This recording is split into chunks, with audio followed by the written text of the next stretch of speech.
Hello and welcome back. This is lesson 2 on puppy biting. Now, puppy biting or nipping, a very emotive subject. I get a lot of questions about this. Comes through on the group or it'll come through on email quite a lot.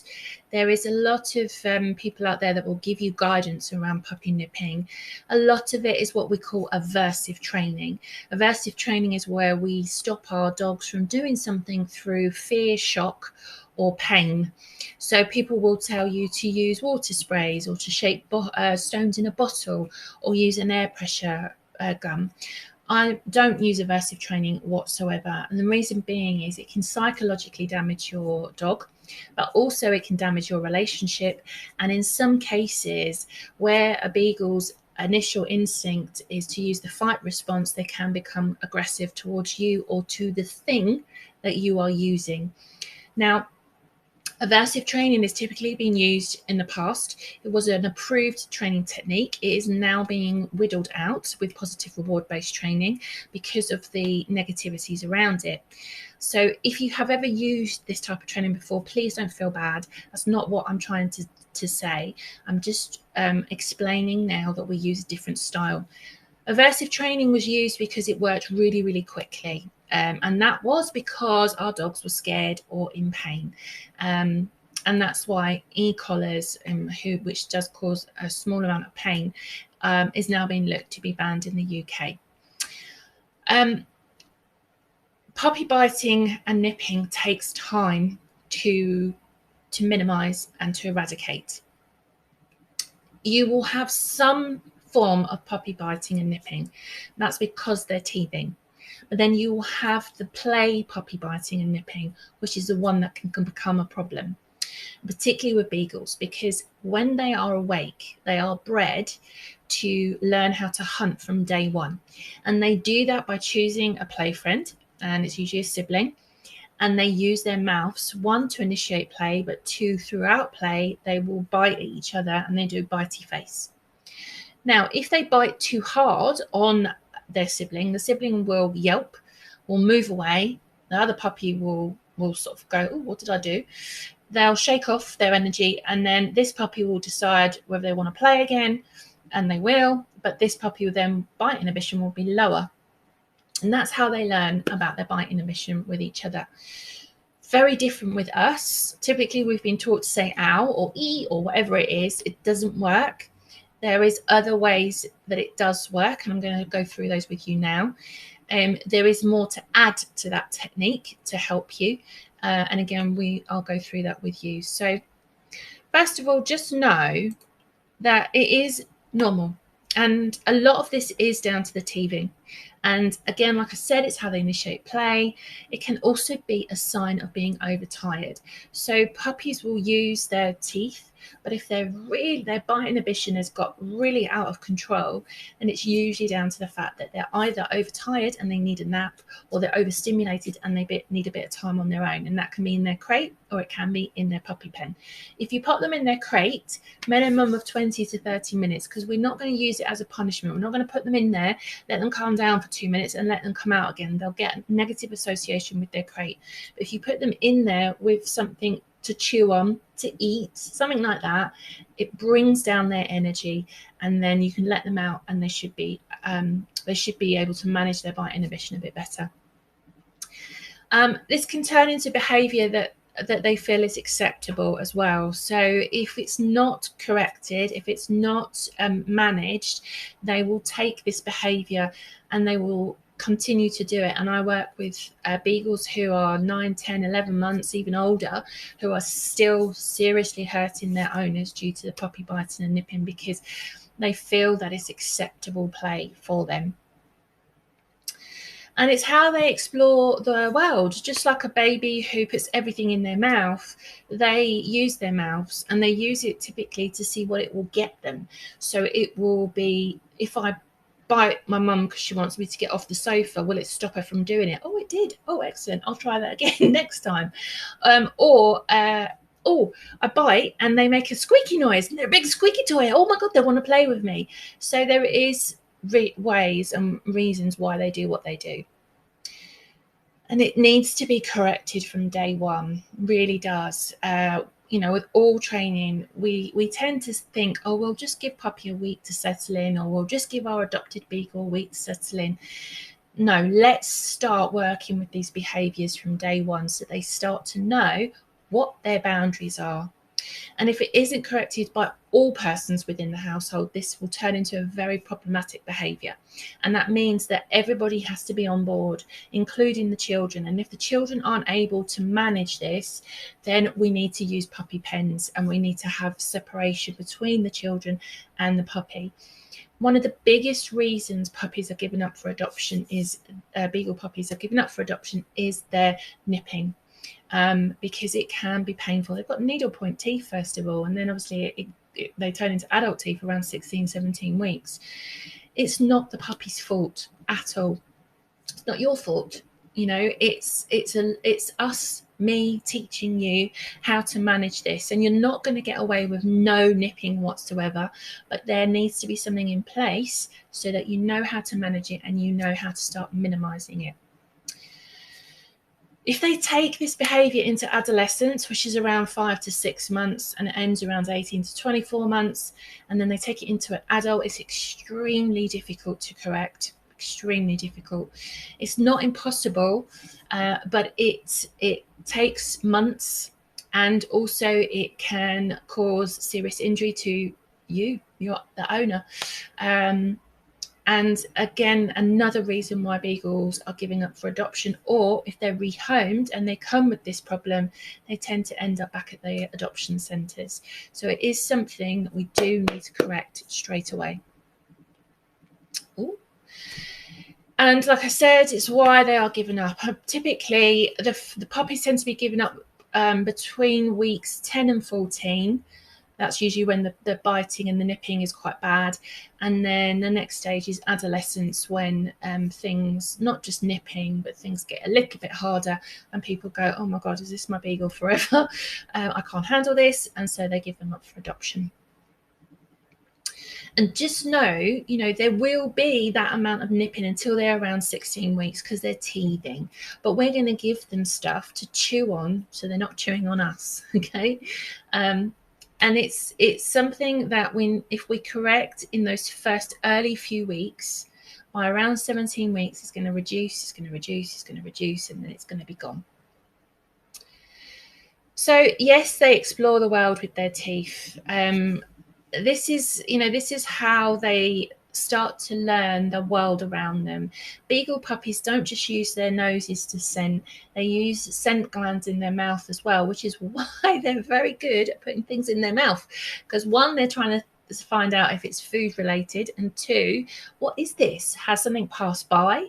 Now this is why when my beagles are out on a walk, Daisy will very much eat a lot of earth, because it might be that an animal has passed through, peed on that bit of earth.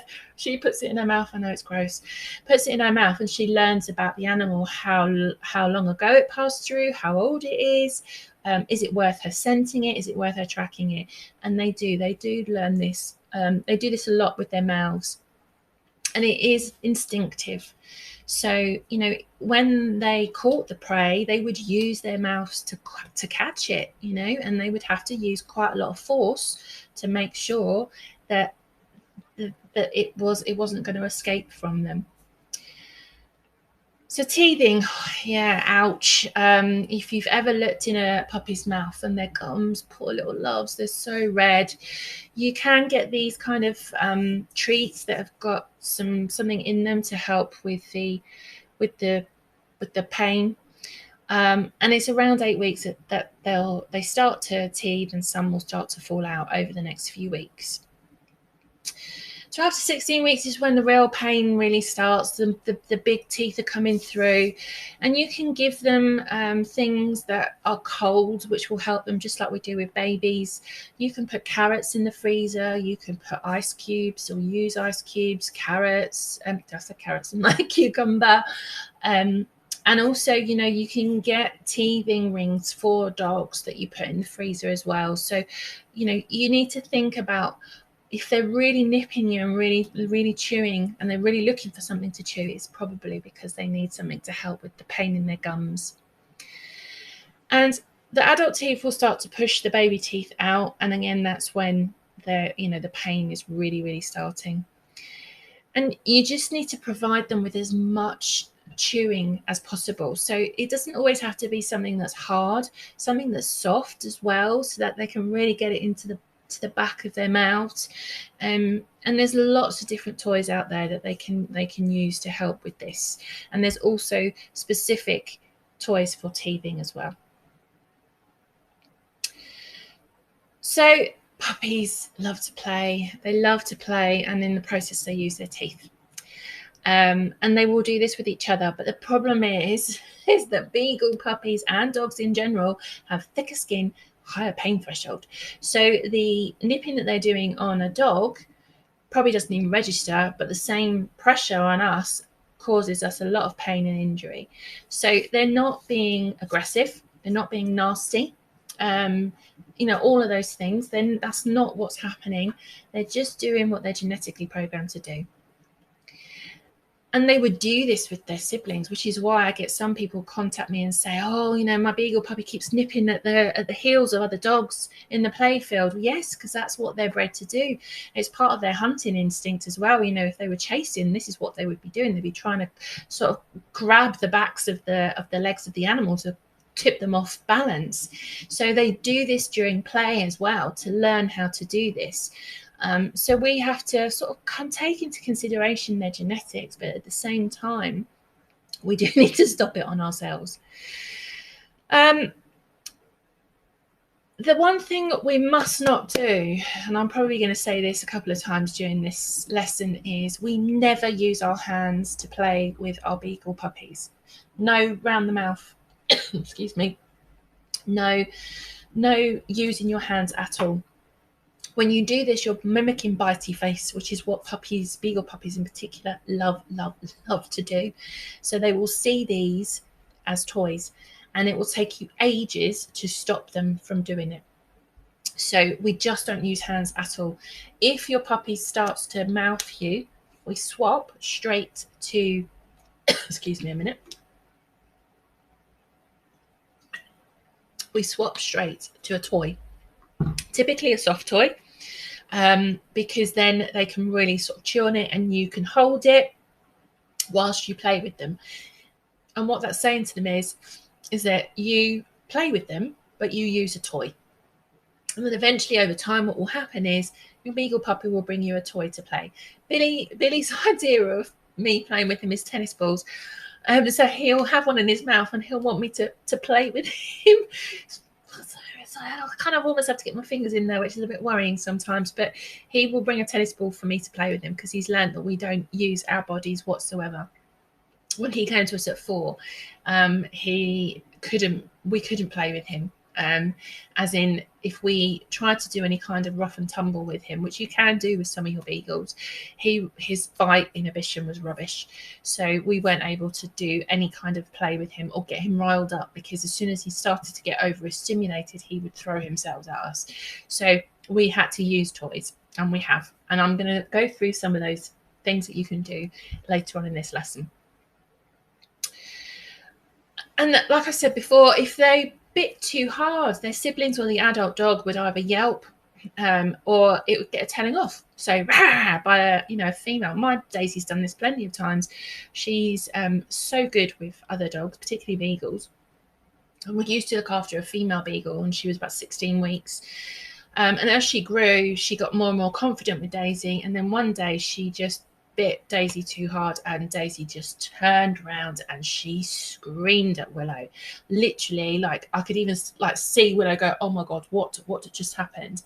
But after that, Willow was very placid around her, very submissive. I don't particularly like that word, but she was very much like, I'm sorry, I didn't mean to do that. Please play with me. So she adapted her behavior, knowing that she had overstepped the mark. So we have previously been told to try and mimic this, and we've been tried, ow, and all of those things, but it doesn't always work, because our dogs do know that we are humans. they know that we are not dogs. So we have to have a very different tactic with them. So initiating play with you, they will use the same tactics. So it's genetically programmed into them. They will try and nip you and bite you. Yes, okay, that's going to happen. But what we are going to have scattered all over the house, even behind you on the sofa, are toys. So that as soon as your Beagle puppy starts to try and hang off your clothes, hang off your hands, whoop, here we go, toy in the mouth. Then if they play, but then they get bored of that and they want to start playing with your hands again, we have a different tactic, and I'll go through that with you very shortly. But it typically means that they're overstimulated, and so they need to have some time to calm down. And what we can do then is we can change the game. So we change it to obedience training: sit, lie down, wait. Because what all of that does is it brings down their energy. Now, if they won't listen to any of those suggestions, then they are overstimulated and they need time away from you, either in their playpen or they need a nap. And we have to teach them, and we have to teach them that they need to approach this very differently, which is why we are constantly going to be redirecting. And yes, you are going to have to redirect 100 times or more for them to get it through to them. This isn't something that they'll get within 24, 48 hours or even a week. This is weeks of you having to keep doing it so that they get it into their heads that their teeth do not go on your skin or your clothes. And they are going to, every day at some point, they are going to do one of those two things. Is how you deal with it, how you manage it. And like I said, we never use our hands to play with our pup. You know, this is just not on. It just encourages them, that they believe that it's acceptable for them to do this, and we don't want them to believe that that's acceptable. So always have a toy to hand, soft toy or a long rope toy. And I'm not like this little bit of rope, I mean this bit of rope. You want something, and also soft toys, not little diddy soft toys, bigger the better. You know, I didn't always buy dog soft toys. I would go to Cancer Research Shop and I would buy £10 worth of soft toys, but I would try and find the biggest ones I could find, because I knew that I needed more distance between me and the pup, or me and the adult dog. And also soft toys get ripped to pieces. So I wasn't going to spend a fortune on dog toys. It just wasn't going to happen. So every couple of weeks I'd go back to Cancer Research and buy myself some more toys. I'd take off all the bits that they could swallow, like the noses, the eyes. Don't buy ones with the beans in or anything like that. Plain toys, and they would just be scattered around the house. And every time a Beagle tried to use me as their toy, straight in their gob. Use the toy to redirect them from nipping you as well. So if you see them coming towards you, before they even get the chance to nip you, get the toy out, the rope out, whatever it is, just, oh, she's coming. Quickly get the toy, and then they'll start to learn that that is the acceptable behavior. And they'll learn after a number of weeks, and they really will start bringing you the toys. It's lovely. It's sometimes what Billy will do as well, is he'll steal a sock and bring it to us because he wants us to do tug of war with him. So they do learn, but it takes weeks, guys. So when they are nipping, think, do they need a nap? Are they overstimulated? Can I get them to redirect to a toy? Can I get them to do some obedience training? If you can't get them to calm down, they need to go somewhere where you are not. This is the key.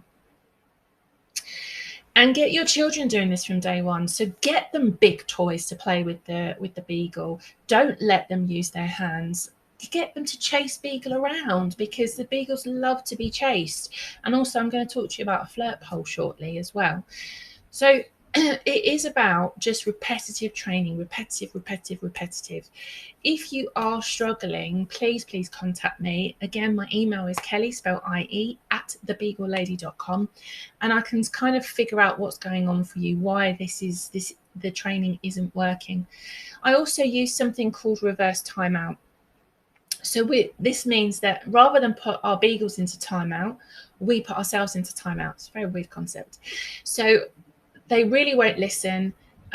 So then what I will say is, ow, you hurt me.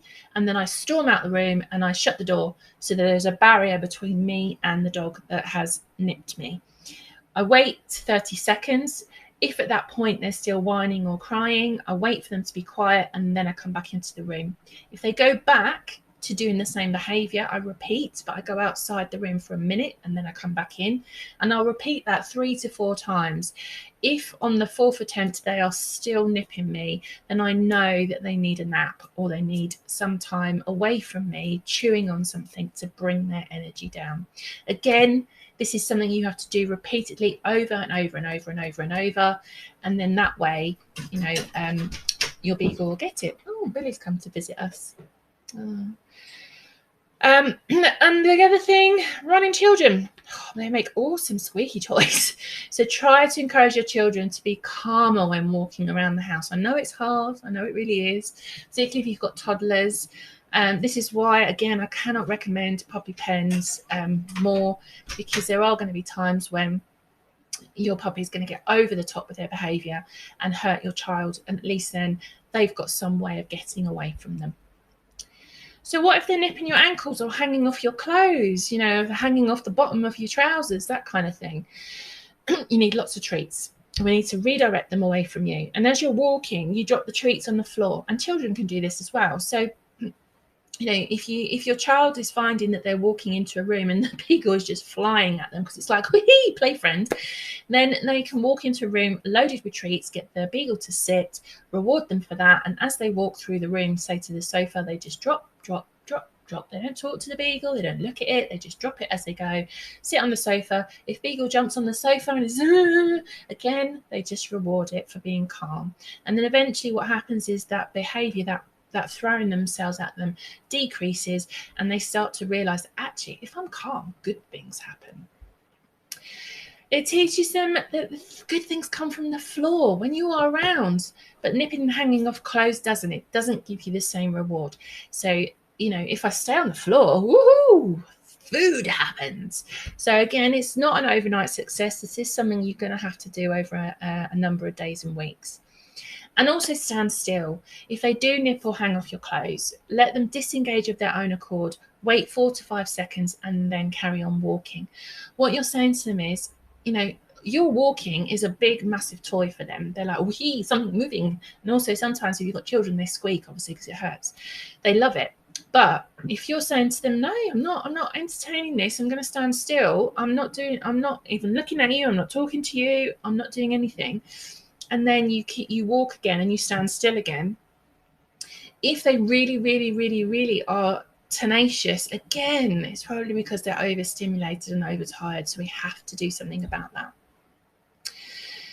And if they don't try to nip you again in those 4 to 5 seconds, you can drop a treat onto the floor just to reinforce the fact that this behavior you like. I like it when you don't nip my ankles and you are not on my trouser legs. So they start to learn again that if they don't do these things, they get rewarded.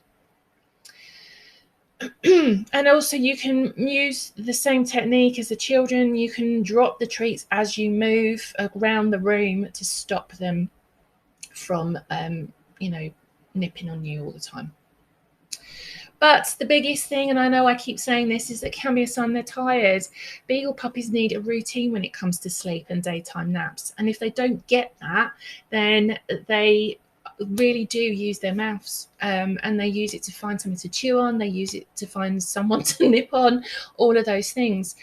And your puppy, 8 to 10 weeks, can usually handle about 30 minutes to an hour awake, and then they need a nap, which is a minimum of an hour. 10 weeks onwards, they can do about 1 to 1.5 hours, and then they need that same nap, an hour or more. And if your pup is extremely bitey, throwing itself at you and biting you, then it's that nap time. What you have to remember is that typically your beagle pup is only going to be awake for 4 to 6 hours a day. So don't feel bad about using your puppy pen or your crate. Crate obviously for the naps, puppy pen is for just a bit of space from you both. Don't use the puppy pen for naps because they just won't use it. And also it won't encourage them to stay asleep long. All naps in crate. So your puppy is going to be in and out of crates, in and out of puppy pens, having a bit of time with you. It's fine. They don't have to be with you all the time, and you don't need to feel any form of guilt. This is what would have happened in the pack. You know, they would have been told, you are too over the top, go to sleep, and they would go to sleep. Or they'd be told off by other dogs in the pack, or they'd be ignored. Again, you know, ignoring your puppy is telling them, I'm not interested. I'm not interested. You either need to go and find someone else to play with, or you need to go to sleep. And they are like toddlers. They get ratty and they get when they're exhausted. And we don't want them actually to get to that exhausted stage, because when they are exhausted, they crash. And usually, typically an hour to two beforehand, they are just all over the top with their behaviour, including this nipping. And you will have to be that tough love parent and put them to bed, whether they like it or not. They do need these naps. They do need a bedtime routine. It's important. Otherwise, you know, you will be miserable. I'm not going to lie. And I get contacted every day about puppy nipping. And it's just a case of that most of the time it's just because they're overtired or overstimulated, but also training techniques don't work after a week. This is behavior training. We have to consistently do it daily, weekly. Oh, hey, Bill. I would show you Bill, but he's under my table at the moment, unfortunately. Oh, here he is. You might be able to see him now. Can you see him? There he is.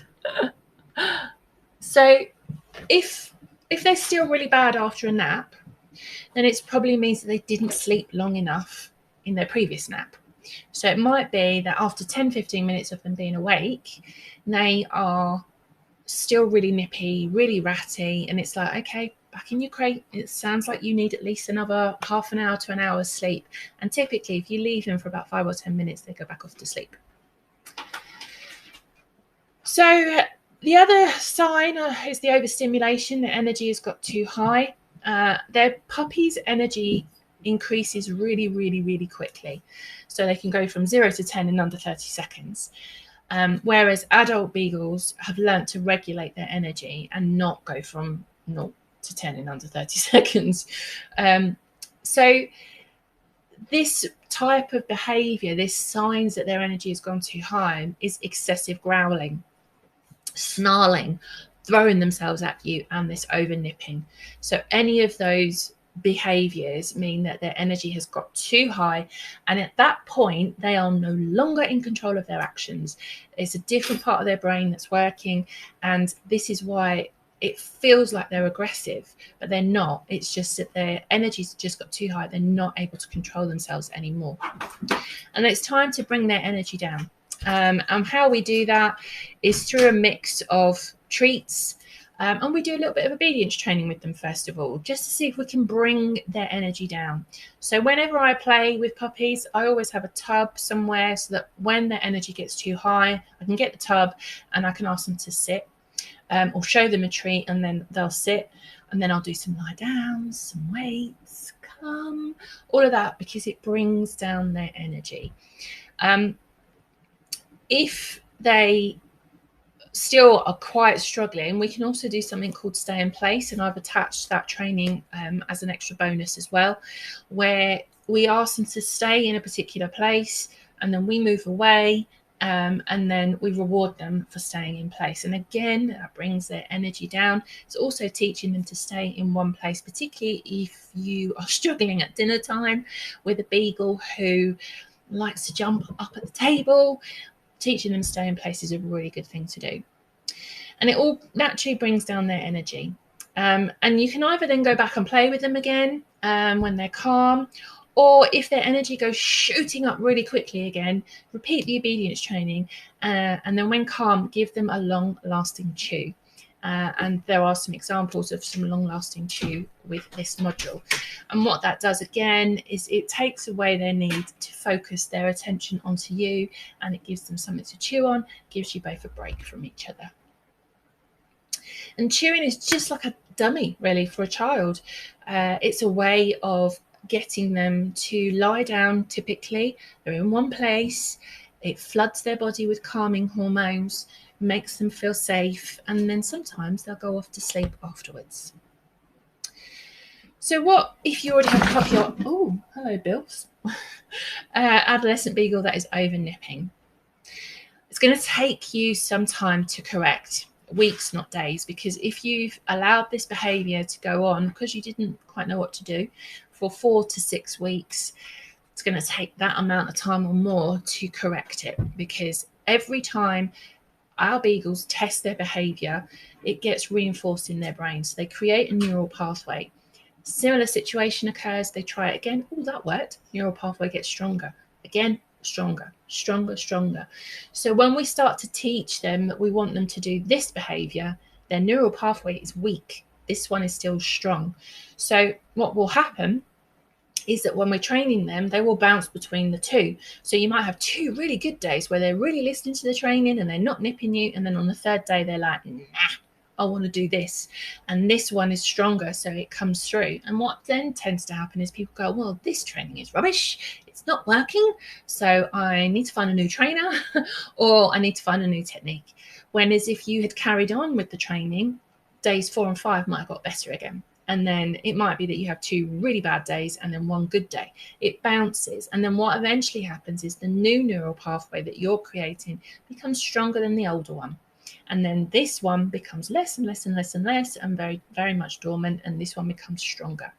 So this is why it will take you a little bit of time. Consistency is the key. You need to use the techniques consistently for at least 2 to 3 weeks. In that time, if you're seeing improvement, carry on.